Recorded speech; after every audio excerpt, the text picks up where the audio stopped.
राज्य सरकार और नीति आयोग द्वारा पोषण और सहकारी संघवाद विषय पर आयोजित हुई कार्यशाला। मुख्यमंत्री बोले, मातृ शिशु स्वास्थ्य के बारे में लोग हो जागरूक, चलाया जाएगा विशेष अभियान।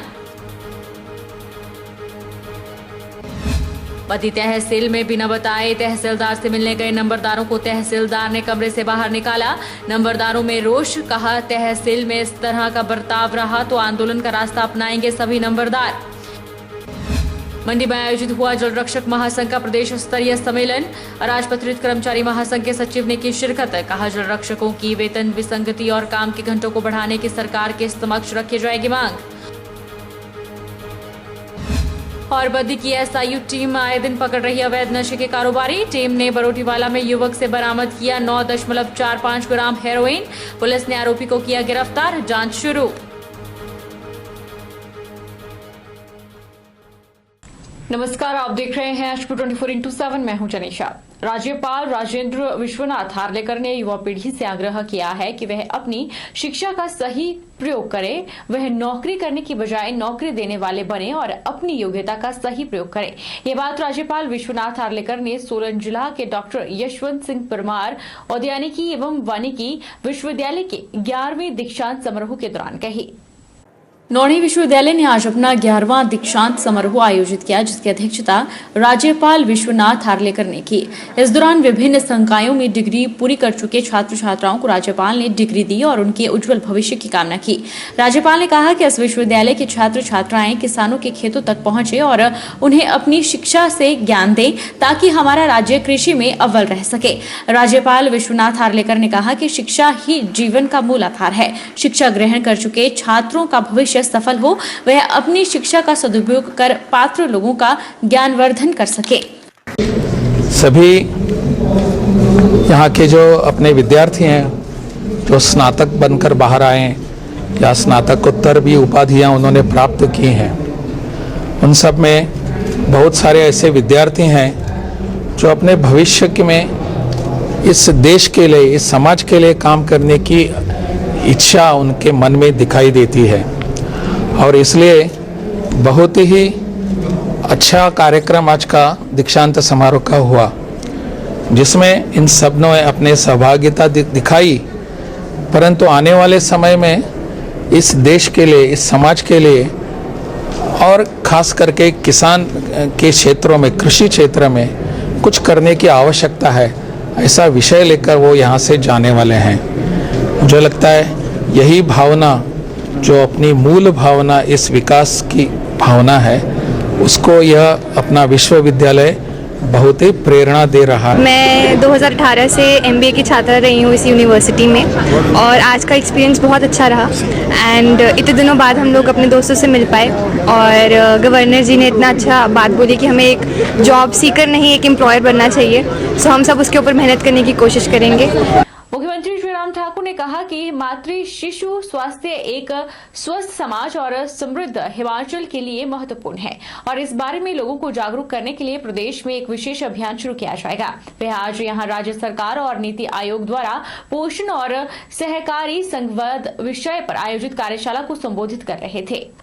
हिमाचल प्रदेश मुख्यमंत्री जयराम ठाकुर ने कहा कि पोषण को एक जन आंदोलन बनाने के लिए जमीनी स्तर पर और अधिक जागरूकता लाने की आवश्यकता है। प्रदेश सरकार ने पोषण जागरूकता के लिए आंगनबाड़ी कार्यकर्ताओं का प्रशिक्षण पूर्ण कर लिया है और अब 18,925 आंगनबाड़ी और 5,99,643 लाभार्थियों को पोषण ट्रैकर पर पंजीकृत किया जा रहा है।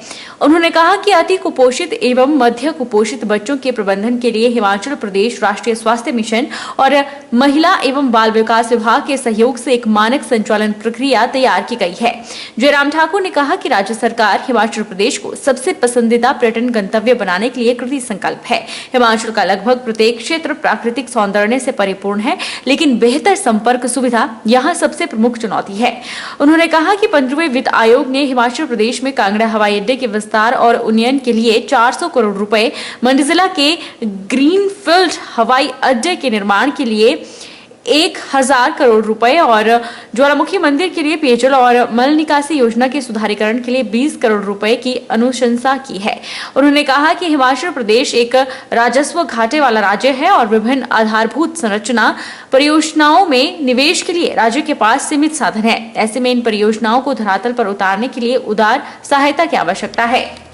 और हिमाचल प्रदेश में इस बात को भी हम कह सकते हैं कि शिक्षा के क्षेत्र में भी, स्वास्थ्य के क्षेत्र में जो हम प्रेजेंटेशन के माध्यम से भी कुछ चीज़ों को देख रहे थे, हमने बेहतर करने की कोशिश, सुधार हुआ है, काफ़ी अच्छा हुआ है। लेकिन मैं इस बात को मान करके चलता हूं कि हमारा फोकस उन चीज़ों पर होगा तो निश्चित रूप से हम अपने लक्ष्य को हासिल कर सकते हैं। और वो कंट्रीब्यूशन एक पूरी एक जनरेशन के लिए होगा, बहुत बड़ा एक पीढ़ी के लिए होगा, आने वाले समय के, आने वाले भविष्य के लिए, हमारे हिमाचल के भविष्य के लिए। अगर हम पोषण के उस सारे बिंदुओं को अगर हम अध्ययन करें तो ये जनरेशन के लिए जो कंट्रीब्यूशन है, मुझे लगता है कि इसके लिए हमको तैयारी करनी चाहिए। हमारे लिए, हिमाचल के लिए निश्चित रूप से एक बहुत बड़ी एक अपॉर्चुनिटी है इन सारी चीज़ों को समझने की।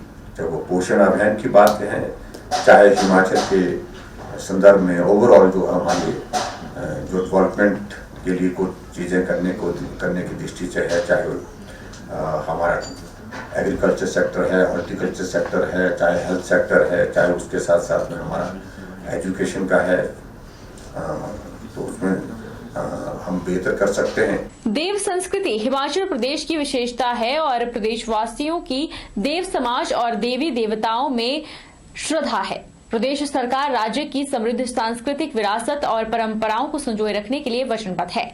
यह बात मुख्यमंत्री जयराम ठाकुर ने कुल्लू जिला के बंजार विधानसभा क्षेत्र के अंतर्गत सराहन गांव में पुंडेर ऋषि के नए रथ की प्राण प्रतिष्ठा के अवसर पर आयोजित एक भव्य कार्यक्रम को शिमला से दूरभाष पर दिए अपने संदेश में कही।